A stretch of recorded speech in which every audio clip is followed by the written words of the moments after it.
Welcome children. Today's video 1 of chapter Body Fluids and Circulation, chapter 18. I will be taking the topic blood.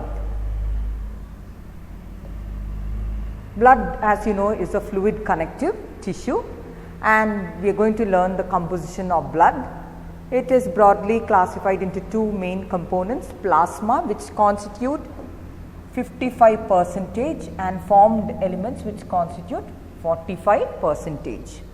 Of this plasma, 92% is water, 8% proteins, and the proteins are fibrinogen, albumin and globulins, and the remaining trace amounts of minerals, namely sodium, calcium, magnesium, bicarbonates, chlorides, some glucose, amino acids, lipids, etc. So, once again, 55% of the blood is plasma. Of this plasma, 92% is water, 8% are the proteins, namely fibrinogen, albumins and globulins. Fibrinogens are involved in blood clotting. Albumins are involved in maintaining the osmotic balance of the blood, and globulins are involved in maintaining immunity or involved in defense. Now, have you heard the term serum? We have many times, especially at the time of COVID, we have heard about serum donation, serum treatment, etc. What is serum? Serum is exactly plasma. So, if you derive or define serum, it is blood minus formed elements. We know the entire blood, if we remove the cells or the formed elements, we will get plasma. But plasma is not serum. In the plasma, there's factors involved in clotting, and these factors are in inactive state, and that inactive factor is called prothrombin. So, I am going to add into plasma the factors involved in clotting. The same color I am indicating, prothrombin or clotting factor.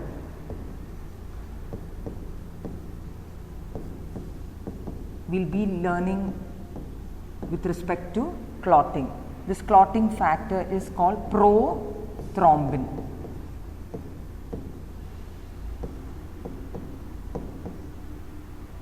It is an inactive factor present in the blood. Now, this plasma minus this clotting factor, which is prothrombin, will constitute serum. So, serum is exactly plasma, but not completely plasma. We have to remove the clotting factor that constitutes serum. So, in context to lots of treatment, especially at the time of COVID, they use serum.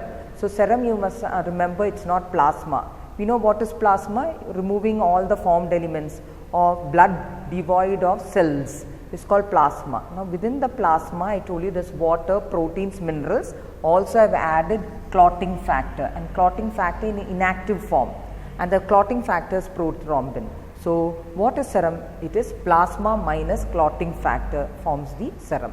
Clear? I hope you have understood the plasma part. Once again, the blood comprise the liquid part called the plasma, which constitute 55% of the blood, and formed elements 45%. Of this plasma, water is 92%, 8% is occupied by, or 8% is the proteins, namely fibrinogen, albumin and globulins. Role of fibrinogen: they are involved in clotting. Albumins are involved in maintaining the osmotic balance of the blood, and globulins are involved in defense. And there are trace amounts of minerals, namely sodium, potassium, calcium, magnesium, bicarbonates, glucose, amino acids and certain traces of lipids. In addition to these three components, there is a clotting factor called prothrombin. It is inactive form. It is circulating in the blood. Now, serum. What is serum? Serum is plasma minus clotting factor. That is, the plasma which is devoid of formed elements. We know what is plasma. It is not having the formed elements or no cells. The plasma, in the plasma, when we remove the clotting factor, it forms the serum. Very, very important in the treatment of certain diseases, and especially at the time of certain transfusion, we go for serum transfusion. Clear? Now, the latter part, that is the formed elements. Formed elements constitute 45% of the blood. The formed elements includes the cells, namely RBCs, technically they are called erythrocytes, WBCs and platelets. So, the three cells that constitute the formed elements or the solid part of the blood are RBCs, WBCs and platelets. Now, this is the picture depicting all the formed elements, and from this you get an idea that all these formed elements, whether it be RBCs, WBCs or platelets, they are formed from the bone marrow. What is this bone marrow? The spongy tissue present inside the long bones. They are the stem cells for RBCs, WBCs and platelets. All these are formed from the bone marrow. This is a picture of a bone marrow. Now, the RBCs, I am going to talk with respect to the shape, structure and function of each cell. RBCs, they are biconcave shape.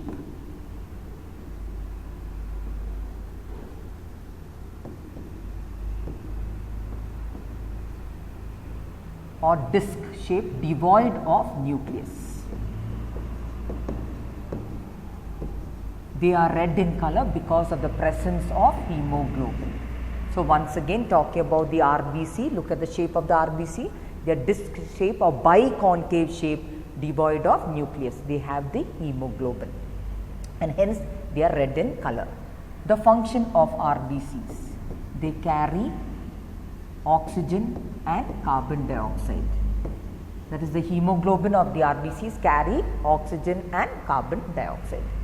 Now, we have the WBCs, or technically they are called leukocytes. They are lymphocytes, monocytes, eosinophils, basophils and neutrophils.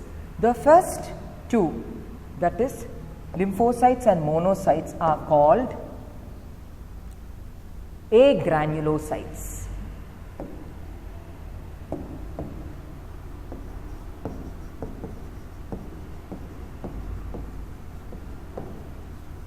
Whereas the eosinophils, basophils and neutrophils are called granulocytes. From the name you can understand the meaning of this. Granulocytes means they have granules. Where do they have granules? They have granules in the cytoplasm. If this is the cell and if this is the nucleus, this portion which is highlighted here in white color, if it bears granules,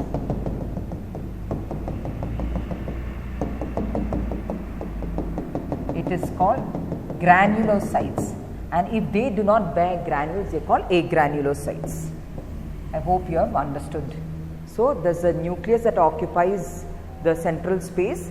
The cytoplasm, if it is devoid of granules, it is called agranulocytes. Which are the agranulocytes? Lymphocytes and monocytes. And the granulocytes are those that have granules in the cytoplasm, and they are eosinophils, basophils and neutrophils. See, can you see lymphocytes, monocytes? So, look at the cytoplasm, no granules. But look at eosinophils, basophils and neutrophils, they have granules in the cytoplasm. So, these two, that is monocytes and lymphocytes, are called agranulocytes,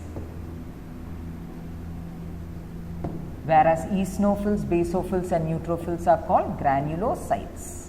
I hope you have understood that WBCs are bifurcated into granulocytes and agranulocytes based on the presence of or absence of granules in the cytoplasm. Now, back to the structure. Lymphocytes. Look at the structure of lymphocytes, monocytes, eosinophils, basophils and neutrophils. All are spherical. All these WBCs are spherical, but there is difference in the nucleus. Look at the lymphocyte, look at the nucleus is round nucleus. Whereas monocyte, kidney shaped nucleus or bean shaped nucleus.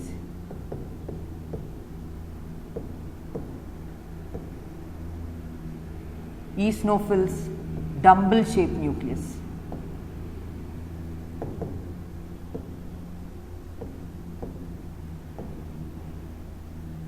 Basophils, irregular shaped nucleus.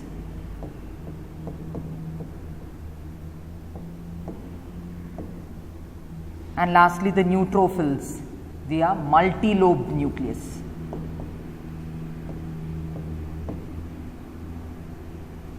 So once again, all the WBCs or leukocytes are spherical. They are differing in the shape of the nucleus. Lymphocytes have a round nucleus. Monocytes have a kidney shaped nucleus. Eosinophils have dumbbell shaped nucleus. Basophils have irregular shaped nucleus, and neutrophils have multi-lobed nucleus. This is with respect to shape. Now functions. The functions of lymphocytes. See, the functions of lymphocytes, there are the B and T lymphocytes involved in immunity. They are involved in immunity. Next, monocytes, they are phagocytic, meaning they kill the microbes that enters the bloodstream by the process of phagocytosis. Eosinophils, they resist infections and they are involved in allergic reactions.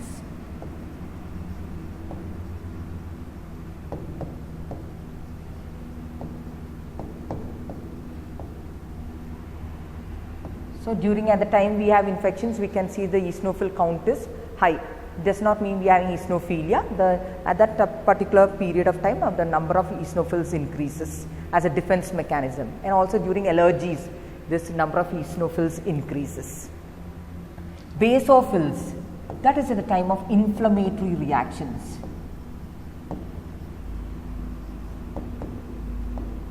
You know what are inflammatory reactions? When there is a wound, etc., there is slight inflammation at that surrounding region, which is a defense mechanism to kill the microbes.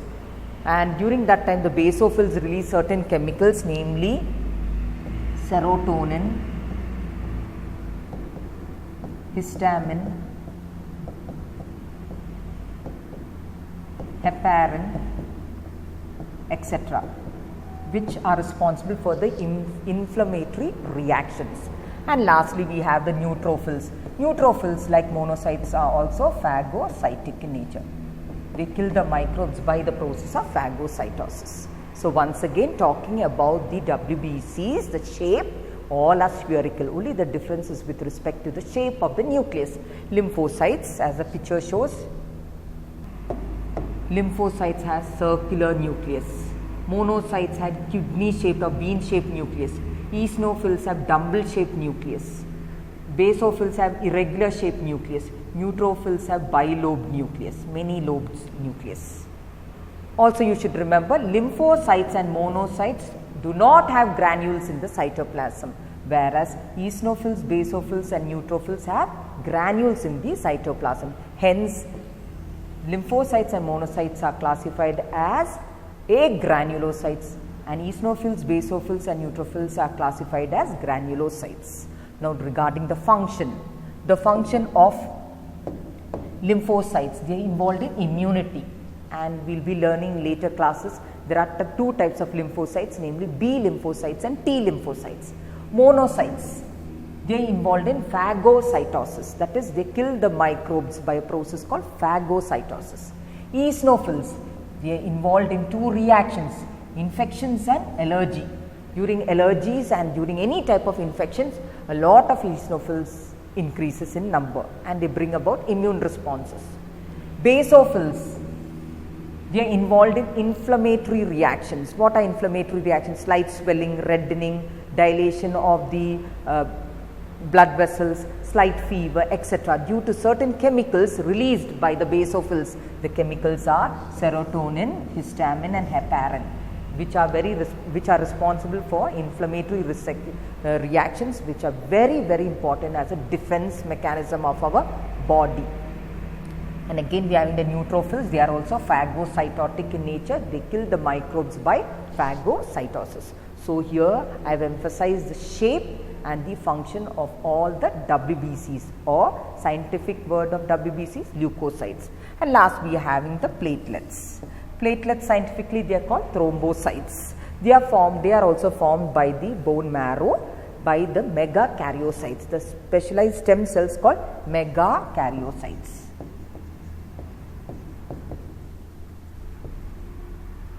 Produces the platelets. These are cell fragments. See the shape of the platelets, they are irregular. They are cell fragments produced by the megakaryocytes of the bone marrow. And the function of platelets is they are involved in clotting of blood. Very important. They are involved in blood clotting or blood coagulation. Clear? Once again, the formed elements of the blood, it constitute 45% of the blood. It includes RBCs, WBCs and platelets. RBCs are called erythrocytes, WBCs are called leukocytes and platelets are called thrombocytes. Talk about the shape of all the cells. I am going to just specify the shape. RBCs are biconcave shape, devoid of nucleus, and they have hemoglobin, which gives the red color.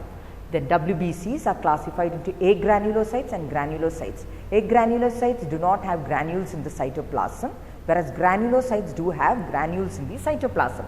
The agranulocytes includes lymphocytes and monocytes, whereas the granulocytes includes eosinophils, basophils and neutrophils. Now they differ with respect to the shape of the nucleus, but the outline, the cells are spherical. The shape of the nucleus of lymphocyte is round and large. Monocyte is kidney shaped or bean shaped. The eosinophils have dumbbell shaped nucleus. The basophils have irregular shaped nucleus, and the neutrophils have multi-lobed nucleus. Talking about the platelets, they are irregular shaped, they are cell fragments. They are also formed from the bone marrow, from the stem cells called megakaryocytes. Now talking about the function of all the cells, RBCs are involved in carrying oxygen and carbon dioxide. The hemoglobin carries oxygen and carbon dioxide. Lymphocytes are involved in immunity. There are two types of lymphocytes, B and T lymphocytes. Monocytes are involved in phagocytosis. They kill the microbes or foreign substances by phagocytosis. Eosinophils are involved in infections. They resist infections and also involved in allergic reactions. Basophils are involved in inflammatory reactions by releasing certain chemicals like serotonin, histamine, heparin, etc., which is a defense mechanism of our body. Neutrophils are involved again in phagocytosis. They kill the microbes or foreign substance that enters our body by the process called phagocytosis. So in short, WBCs are involved in defense. Moving on to platelets, they are cell fragments, irregular shape. They are also bearing nucleus. They are formed by the megakaryocytes of the bone marrow. They are involved in blood clotting. So I hope you have understood the formed elements of the blood. Next topic, blood clotting or blood coagulation. The platelets are involved in blood clotting. When there is an injury or trauma, the platelets are stimulated. See, the platelets comes into action. The platelets are stimulated to release an enzyme called thrombokinase, and this thrombokinase converts the prothrombin. I mentioned earlier, our blood, the plasma comprise water, proteins, minerals, and also the clotting factor called prothrombin. Why it is called prothrombin? Because it is the inactive form of thrombin. So the inactive clotting factor called prothrombin, in the presence of thrombokinase, gets converted into the active form called thrombin. So once again, when there is a cut or injury or wound, what happens? The platelets are stimulated to release the enzyme called thrombokinase. This thrombokinase converts the prothrombin, inactive thrombin, which is called prothrombin, into thrombin. This thrombin in turn converts the fibrinogen. I told you fibrinogens are also present in the plasma. These are globular proteins which are soluble in the plasma. these globular soluble proteins in the presence of thrombin gets converted to fibrin. Now fibrin, what is the state of fibrin? They are threads or fibers which are insoluble. Because of this property, they form a mesh, they form threads, they form a mesh, gets entangled, and they are not soluble, they are insoluble, they stand on top and forms a clot. This mesh traps the RBCs, WBCs and platelets from leaking out, and thus the wound is sealed. So what is a clot? A clot is these threads of fibrin. How it was formed? The fibrinogen, the globular fibrinogen became thread-like because of the presence of thrombin. The thrombin catalyze this reaction of fibrinogen into fibrin, and these are not soluble, they are insoluble. So they raise up and they form threads, and these threads forms a mesh, entangled mesh, trapping the damaged formed elements from leaking out and making a seal on the wound. This is called a clot. So when you notice this, you can see a cascade of events, one event depending on the other. This is a very important step for blood clotting, that is formation of fibrin from fibrinogen in the presence of thrombin. How is this thrombin formed? Thrombin is formed when thrombokinase is released from the platelets. So you can see one event depending on the another event. So this is a cascade of events, and not only that, it is enzyme linked. At every step an enzyme is involved. The first step, which is enzyme, thrombokinase. Second step, thrombin serves as an enzyme. So it is an enzyme linked event. Every step is catalyzed by an enzyme, and not only that, it's a cascade. One step depends on the other step. Clear? So it's a very complex process. So finally we can say blood clotting is a complex process, but this complex process I made it simplified in the form of two equations. Okay, you can either start from platelets till fibrin, or you can go in the reverse order from fibrin back to the platelets. In the text it's from fibrin going back to platelets. You can either start from platelets to fibrin or from fibrin to platelets. Anyway, the process is very complex, enzyme linked and a cascade of events, but I made it more simplified. So once again, when there is an injury or trauma or wound or bruise, whatever it may be, our platelets are stimulated to release thrombokinase. This thrombokinase converts the prothrombin into thrombin, and this thrombin in turn converts the fibrinogen, globular proteins which are soluble, into insoluble threads or fibers, and these fibrin forms an entangled mesh over the cut, and what happens, it traps the formed elements or traps the damaged cells from leaking out, and this thus sealing the wound. This is called clot or coagulum. Clear? See, this is a fresh clot after the wound was formed, it started clotting. We have this property of clotting, and after some days you can see it becomes dried and you can peel this out, and this is what we see actually happening at the blood vessels. Okay, this entangled mass white threads are called the fibrin, which is trapping the formed elements from leaking out. Okay, this is how our wounds are being sealed.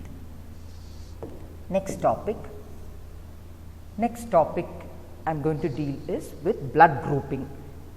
Though the human blood is very much similar, they differ in certain aspects. There are two types of grouping of blood types. The first type of grouping is the ABO grouping, which is based on the presence or absence of antigen A and antigen B on the surface of the RBCs. So the first type of grouping is the ABO grouping, based on the presence of antigen A and B, whether it's present or absent on the surface of the RBC. The second type of grouping is based on the presence or absence of RH factor on the RBCs. So the criteria of the first grouping, ABO grouping, is based on the presence or absence of antigen A or antigen B, or both A and B on the RBCs. Whether they are present or absent, they are classified as ABO grouping. And the criteria of the second grouping is whether the RH factor is present or absent. Now, according to the first grouping, we have 4 blood groups. The 4 blood groups are A, B, AB and O. A group is so called because it has the antigen A on the RBC. B is so called because it has antigen B. AB is called so because it has 2 antigens, antigen A and antigen B. O group does not have both the antigens. They do not have antigen A and antigen B. Am I clear?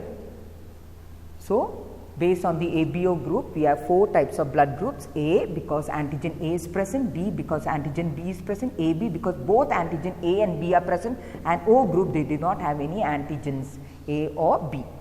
Now, if they are having antigens A, they produce antibodies against B. So, the antibodies produces anti-B. If they are having B antigen, they produce antibodies A. If they are having both antigens A and B, they do not produce any antibodies. Whereas, if they do not have any antigens A or B, what happens? They produce antibodies A and B. Now, what are these antigens and antibodies?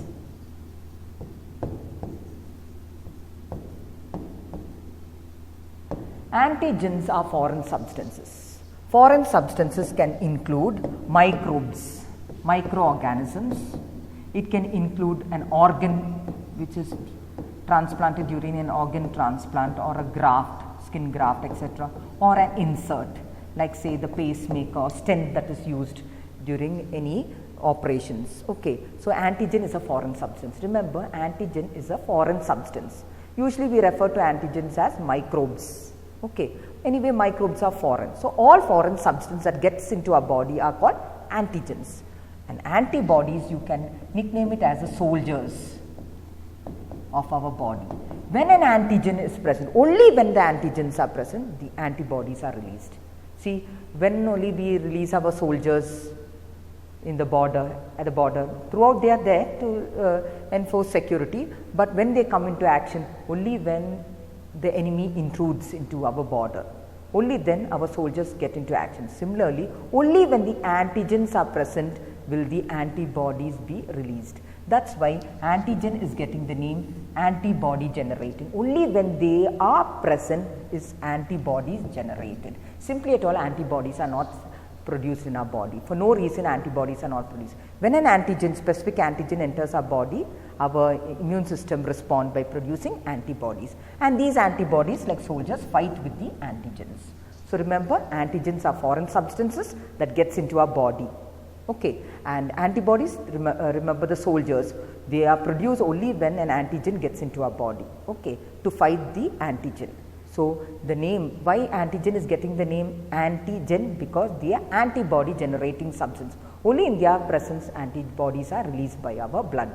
Our immune system respond by producing antibodies. So, remember that. So, here you can remember, this is very, very important. If they are having antigen A, which antibodies they have to produce? They have to produce soldiers against B. If they have antigen B, they produce antibodies A. If they have both the antigens A and B, they will not produce any soldiers, they will not produce any antibodies. And if they don't have any antigen, they will have antibodies A and B. I hope you have understood ABO grouping. Now, moving on to the second grouping.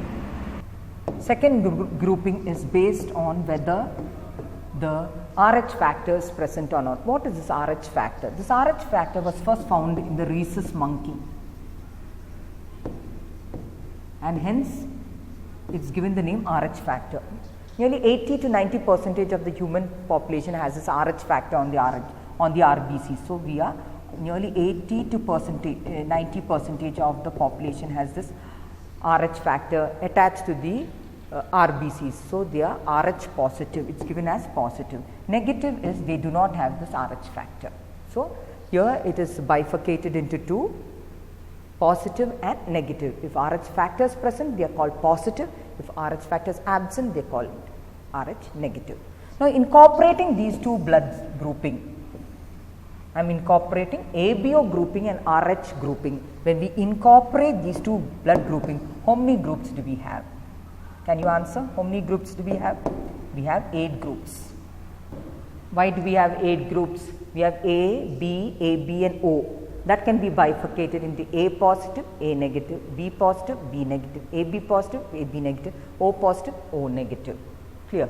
Now look at this AB, and this is AB positive, AB negative, and here blue indicates antigen A, B indicates antigen B, black indicates antigen or rhesus factor. Now look at this AB positive. So what and all antigens are present on the surface of this RBC? Which and all? There is the antigen A, there is antigen B, and there is a rhesus factor. So we call this person AB positive.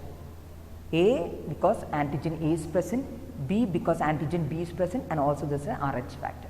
Now look at this. There is antigen A and antigen B, but no rhesus factor. So it is called an AB negative. Similarly, look at A positive. There is only antigen A present, no B, no green color, and there is the Rh factor black. So this is A positive. Look at A negative, only antigen A is present, no Rh factor. Look at B positive, only B antigen, the green is present along with the Rh factor, the blacks. So this is B positive.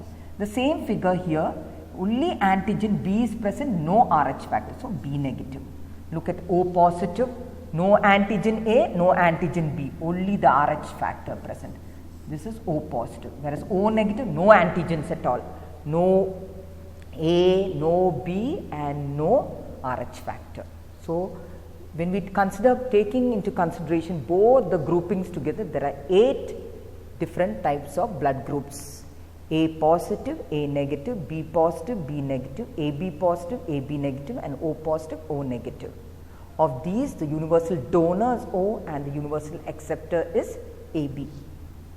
Now we are going to see certain conditions of incompatibility. What is incompatibility?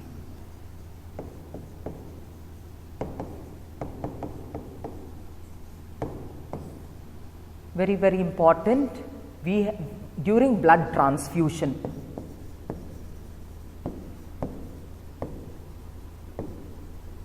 the blood group of the donor and the recipient should match. If there is a mismatch, it will result in incompatibility. What is this incompatibility? It results in the clumping of the RBC. See, this is the case.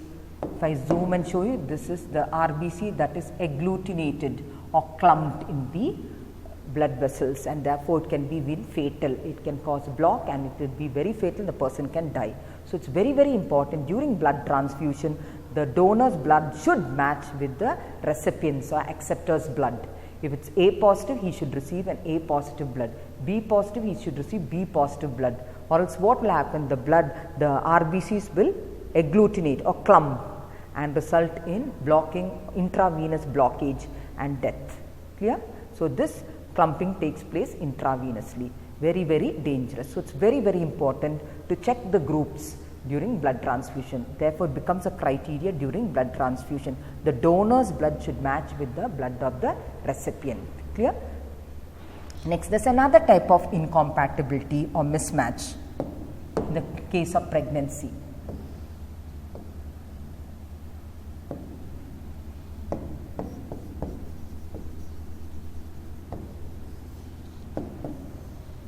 In this situation, if the mother is Rh negative and the fetus is Rh positive, in the first delivery there is no danger, the child born is safe. The reason is that there is no mixing of blood, only at the time of delivery there is mixing of blood. Now what is this condition? Before going into that, we can see Rh negative means the mother's blood or the RBCs do not have the antigen Rh factor, whereas the fetus is having the rhesus factor. Okay, so the fetus is Rh positive, but the mother is Rh negative, and the mother's blood during pregnancy is not exposed to the fetal blood, so she does not produce antibodies. If it is exposed, what happens is the mother's blood is negative, produces soldiers. Which are the soldiers? Against the Rh positive. She produces Rh antibodies. But the first delivery, what happens? The placenta separates the mother and the fetus. There is no much mixing of the blood. By the time it is the end of parturition time of birth, what happens of time of labor, there is chance of the mixing of blood. But by that time the child is out of the mother's womb, during which the mother's blood is being exposed to the fetal blood. The fetal blood has the Rh factor, which is serving as an antigen. So that time the mother's blood starts preparing antibodies against the Rh factor. But by that time the child is out of the mother's body. So the first child is safe. But in subsequent deliveries, so this is the second child, let this be the second child, and the second child also happens to be Rh positive. What happens is the mother's blood is fully equipped with the antibodies, Rh antibodies, soldiers, and these antibodies will leak into the fetal bloodstream and destroy the fetal RBCs. Gets destroyed because the antibodies of the mother's blood leaks into the fetal bloodstream and destroys the RBCs. This condition is called erythroblastosis fetalis. The child born is alive, but the child suffers from severe anemia and jaundice. That condition is called erythroblastosis fetalis. This happens only in the subsequent deliveries. First child is safe. Why the first child is safe is the mixing of the blood takes place only at the time of parturition or the time of labor. There is this exposure of the mother's blood to the child's blood. Only then the mother's bloodstream start producing antibodies. But if in the second delivery or third delivery, what happens? The mother's blood is fully equipped with the soldiers, with the antibodies. When she conceives itself, there are lots of antibodies, and these antibodies can leak into the child's bloodstream and kill the fetal RBCs, destroy the fetal RBCs, and such child born will have severe chronic anemia and jaundice. This condition is called erythroblastosis fetalis. But in the first case, it does not happen because the mother's blood is Rh negative. She is not exposed to the antigens. So, there is no time for her to synthesize, the bloodstream to synthesize antibodies. Only at the time of parturition there was this exposure. So, now into her bloodstream some of the antigens have entered.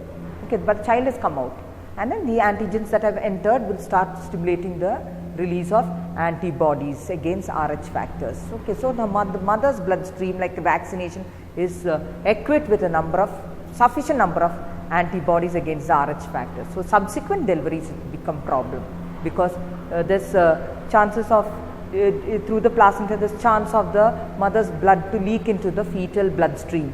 In that case, what antibodies get in and destroys the fetal RBCs. The first case also the mother's bloodstream gets in, but the child's bloodstream does not get into the mother's stream. Well, that happens only at the time of parturition.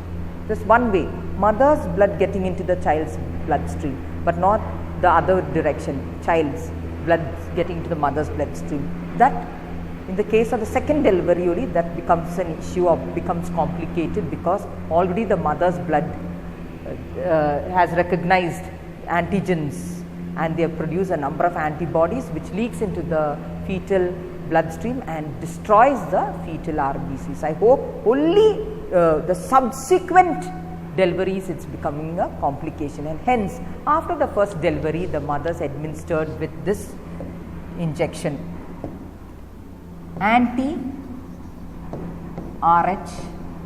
antibodies. She is administered with this injection only after the first delivery. First delivery the child born is safe and healthy, but in subsequent delivery there is chance of the child to get this particular disease called erythroblastosis fetalis, where the child gets severe anemia and jaundice. Okay, so what is done nowadays is immediately after the first delivery the mother is administered with anti-Rh antibodies. So the antibodies are not being produced or they are devoid, they are not allowed to act even if the subsequent deliveries she conceives are Rh positive. I hope you have understood the logic. First child is Rh positive, mother Rh negative, but the child is not exposed to the antibodies Once the child is being delivered, only this mixing of blood and the mother's bloodstream get the antigen, and the antigen in the mother's bloodstream will trigger the release of antibodies by the time the child is out. But subsequent deliveries, the mother's bloodstream is equipped with antibodies which can leak into the bloodstream of the child and cause destruction of the RBCs. I hope this is clear. Even in the previous delivery also, there is leaking of the mother's blood into the fetal bloodstream, but there is no problem because mother is devoid of antigens. Clear? But the reverse way should not happen. That happens only in subsequent deliveries. I hope this is clear. Erythroblastosis fetalis is due to the mismatch between mother and fetus, especially in the case where the mother is negative and the child is positive. And the first mismatch or incompatibility during blood transfusion, the donor's blood and the recipient's blood should match. If it does not match, if it mismatches or it's incompatible, it will result in the agglutination or clumping of the RBCs, which is going to be very fatal. The person can even die. I hope you have understood blood grouping in context to the two universal blood grouping patterns. ABO blood grouping, where it is divided into A, B, O and AB based on the presence or absence of the antigen A and B on the surface of the RBC. And RH blood grouping is based on the presence or absence of RH factor on the RBCs. And incorporating the two blood grouping patterns, we have 8 blood groups: A positive, A negative, B positive, B negative, AB positive, AB negative and O positive, A negative. And we have learnt also the two types of incompatibility. Incompatibility means mismatch. One incompatibility is during blood transfusion. The donor's blood should match with the recipient's blood. Also, what will happen? Agglutination or clumping of the RBCs will take place, which is very fatal. And the second mismatch or incompatibility is between an RH negative pregnant mother and the fetus, which is RH positive. First delivery is safe. Subsequent delivery, the child will get the disease called erythroblastosis fetalis, chronic jaundice and anemia. I hope you have understood this topic and the entire portion which I have dealt in today's video. Thank you.